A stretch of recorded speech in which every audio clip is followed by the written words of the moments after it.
बच्चों, जब हमने विशेष उद्देश्य वाली सहायक बहियाँ या सब्सिडरी बुक्स शुरू किया था तो हमने डिस्कस किया था कि क्योंकि जर्नल बहुत बड़ा हो जाता है, जर्नल को समझना, उसे संभालना बहुत कठिन हो जाता है, इसलिए जर्नल क्या होता है? वो पुस्तक जहाँ पर हम सबसे पहली बार सारी एंट्रीज करते हैं। इसलिए जर्नल की मदद के लिए हम क्या करते हैं, उसे छोटे छोटे टुकड़ों में बांट देते हैं, और यही जो छोटे छोटे टुकड़े होते हैं इन्हें हम सहायक बहियों के नाम से जानते हैं या सब्सिडरी बुक्स के नाम से जानते हैं। और हमने बताया था कि जर्नल को छोटे छोटे 8 टुकड़ों में बांटा जाता है, जिसमें से कि उन 8 टुकड़ों के नाम क्या थे? Cash book, purchase book, sales book, purchase return book, sales return book, journal proper, bill receivables या बिल्स पेबल बुक। जिसमें से कि बिल रिसीवेबल्स और बिल्स पेबल बुक हमारे सिलेबस में नहीं है, हमें केवल इन 6 पर फोकस करना है। अब इसमें से हम कैश बुक हम डिस्कस कर चुके हैं। दूसरी जो सहायक बही है, दूसरी जो सब्सिडरी बुक है जो हम डिस्कस करेंगे वो है परचेज बुक। कोई भी ट्रांजैक्शन अगर कैश में होती है, अगर कैश आता है या कैश जाता है तो उसे हम कहाँ पर दर्ज करते हैं? कैश बुक में दर्ज करते हैं। और हमने कैश बुक 2 तरह की करी थी, सिंपल और 2 कॉलम। सिंपल में एक ही कॉलम होता था और 2 कॉलम्स में 2 कॉलम होते थे कैश बुक के। कौन से? एक कैश का कॉलम और दूसरा बैंक का कॉलम। आज हम दूसरी बुक के बारे में डिस्कस करेंगे जिसका नाम है परचेज बुक। परचेज बुक नाम से ही पता चल रहा है वो बुक जिसमें हम परचेज किया हुआ लिखते हैं। अब परचेज वर्ड किसके लिए यूज़ करते हैं? हमेशा हम गुड्स के लिए, यानी कि अगर हमने गुड्स को खरीदा है। एक चीज़ बहुत अच्छे से समझ लीजिए, अगर हम गुड्स को कैश में खरीदेंगे तो कहाँ जाएगा? कैश बुक में। लेकिन अगर हम गुड्स को उधार पर खरीदेंगे तो वो कहाँ जाएगा? परचेज बुक में। तो ये चीज़ हमें बहुत अच्छे से क्लियर होनी चाहिए। 2 कंडीशंस, पहली कंडीशन तो ये कि वो गुड्स होनी चाहिए, माल होना चाहिए, और दूसरा है कि वो कैसे होनी चाहिए?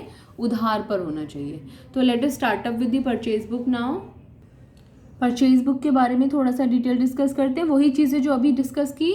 थोड़ा सा इसको एक जगह लिख लें तो थोड़ा हमें और क्लियर हो जाता है। पहला, इसमें क्रेडिट परचेज ऑफ गुड्स को दर्ज किया जाता है। किस चीज़ को दर्ज किया जाता है? क्रेडिट परचेज ऑफ गुड्स को, यानी कि गुड्स होनी चाहिए और कैसे खरीदी होनी चाहिए? क्रेडिट पर। दूसरी चीज़, यह सहायक बही का दूसरा भाग है। पहला भाग हमने क्या सीखा था? Cash book. और तीसरा हम सीखेंगे परचेज की जगह सेल्स बुक। और 2 कंडीशंस हैं, there are 2 conditions which need to be fulfilled. 2 conditions fulfil होनी चाहिए। बार बार मैं वो चीज़ रिपीट कर रही हूँ, क्या है वो 2 कंडीशंस? एक तो वो गुड्स होनी चाहिए, माल होना चाहिए। बार बार हम इस चीज़ को रिपीट करते हैं। माल का मतलब जिस चीज़ में वो व्यापारी डील कर रहा है। यदि वो एक स्टेशनरी की दुकान है तो स्टेशनरी का सामान उसके लिए माल है। यदि वो मिठाई की दुकान है तो मिठाई या उससे रिलेटेड सामान उसका माल है। यदि परचून की दुकान है तो दाल, चिप्स के पैकेट, बिस्किट के पैकेट, चीनी, थोड़े बहुत खाद्य पदार्थ, ये सब चीज़ें उसके लिए माल है, गुड्स है। अगर फर्नीचर की दुकान है तो फर्नीचर उसके लिए गुड्स है। और दूसरी बात, वो गुड्स कैसे खरीदी होनी चाहिए? उधार पर। अगर वो गुड्स कैश में खरीदी हैं तो कहाँ चली जाएंगी? वो कैश बुक में। लेकिन अगर वो गुड्स उधार पर खरीदी हैं तो कहाँ जाएंगी? वो परचेज बुक में। अब परचेज बुक का फॉर्मेट डिस्कस करते हैं। ये आप परचेज बुक का फॉर्मेट ड्रॉ कर सकते हैं, ऊपर हेडिंग डाल सकते हैं फॉर्मेट ऑफ परचेज बुक।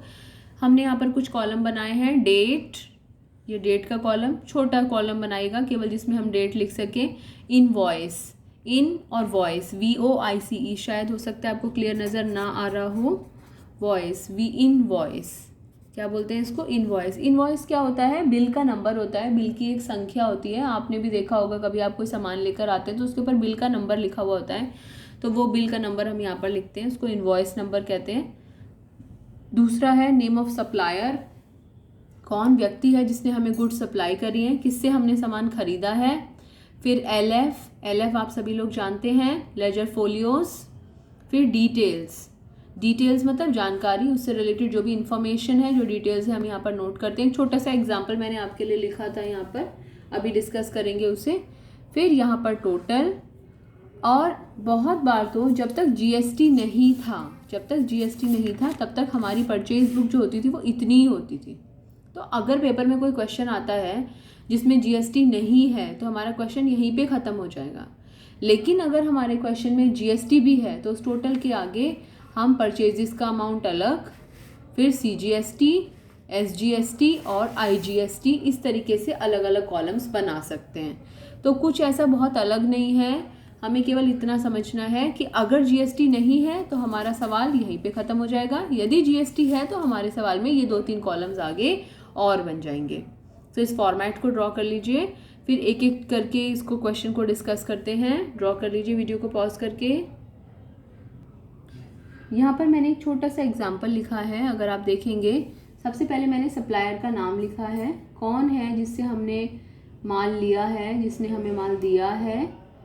यहाँ पर सप्लायर का नाम लिखने के बाद में फिर हमने उससे क्या ख़रीदा है, हमने उससे जो भी ख़रीदा है हम यहाँ पर लिख रहे हैं। आप क्वेश्चन में देख सकते हैं यहाँ पर क्या ख़रीदा जा रहा है, नोटबुक्स। फॉर एग्जांपल ये कोई स्टेशनरी की दुकान की परचेज बुक बना रहे हैं, हमने नोटबुक्स खरीदी हैं, हमने 100 नोटबुक्स खरीदी हैं, 10 रुपये की एक नोटबुक है, उसका MRP है, हमने 100 को 10 से गुणा करा, 1000 लिख दिया।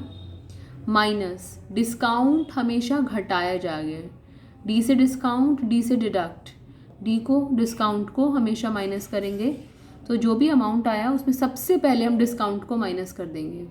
फॉर एग्जांपल यहाँ पर 10% ट्रेड डिस्काउंट दे रखा है, तो हमने 1000 में से 1000 का 10% यानी कि 100 रुपये ट्रेड डिस्काउंट हमने यहाँ माइनस किया, हमारा अमाउंट आ गया 900। अब जो ये अमाउंट आया, इस अमाउंट के ऊपर अगर हमें जीएसटी लगाना है, टैक्स लगाना है, तो हम CGST या SGST निकाल कर इस अमाउंट के ऊपर, डिस्काउंट को घटाने के बाद वाले अमाउंट के ऊपर हम CGST या SGST कैलकुलेट करके लिख सकते हैं। फॉर एग्जांपल अगर 18% था तो हमने उसका 18% CGST और SGST निकाला, 9% CGST, 9% SGST निकाला और टोटल उसकी कीमत हो गई 1062, 1062। हमने आपको CGST, SGST और IGST में अंतर बताया था, क्वेश्चन में भी ध्यान दीजिएगा। सपोज जिसकी किताब हम परचेज बुक बना रहे हैं वो आदमी दिल्ली में है, और अगर जिससे XYZ जिससे सामान मंगाया जा रहा है वो भी दिल्ली में ही है, तो ऐसे में लगेगा यहाँ पर CGST और SGST। लेकिन अगर जिसकी हम परचेज बुक बना रहे हैं वो है चेन्नई में या फिर दिल्ली के अलावा कोई भी दूसरा राज्य, तो ऐसे में यहाँ पर CGST, SGST के स्थान पर एक नाम आ जाएगा। क्या नाम आएगा? IGST। और 9% करने की बजाय हम क्या कर देंगे, उसको 18% कैलकुलेट करेंगे। 900 का 162 रुपये, वो हम यहाँ पर सीधा उस कैलकुलेट करके लिख देंगे। अब बात आती है इस अमाउंट को यहाँ कैसे लिखा जाए। यहाँ पर 1062, यही 1062 लिखेंगे हम टोटल वाले कॉलम में। फिर परचेजेस, कितने का माल खरीदा है, ट्रेड डिस्काउंट को घटाने के बाद वाला अमाउंट, ट्रेड डिस्काउंट को घटाने के बाद वाला अमाउंट कितना है 900, ये 900 रुपये हमने यहाँ पर लिखा। फिर CGST वाले कॉलम में CGST लिख दिया, SGST वाले कॉलम में SGST लिख दिया। IGST है नहीं इस क्वेश्चन में, तो हमने यहाँ पर लगा दिया डैश। ये आप नाम यहाँ से हटा सकते हैं वरना आप कंफ्यूज हो जाएंगे। और यदि यहाँ पर CGST, SGST की जगह केवल IGST होता तो आप CGST और SGST में लगाते डैश डैश और IGST में 162 रुपये लिख देते। इस तरीके से हर सप्लायर का ऐसे डिटेल हम लिखते जाते हैं और अंत में उसका टोटल करते हैं। तो ये फॉर्मेट ड्रॉ कर लीजिए। अगली वीडियो में हम क्वेश्चन डिस्कस करेंगे। अपनी NCERT की बुक निकाल सकते हैं, चैप्टर नंबर 4 है, पेज नंबर 137 है। तो चैप्टर नंबर 4 का पेज नंबर 137 निकाल लीजिए। अभी अगली वीडियो में हम क्वेश्चंस डिस्कस करते हैं।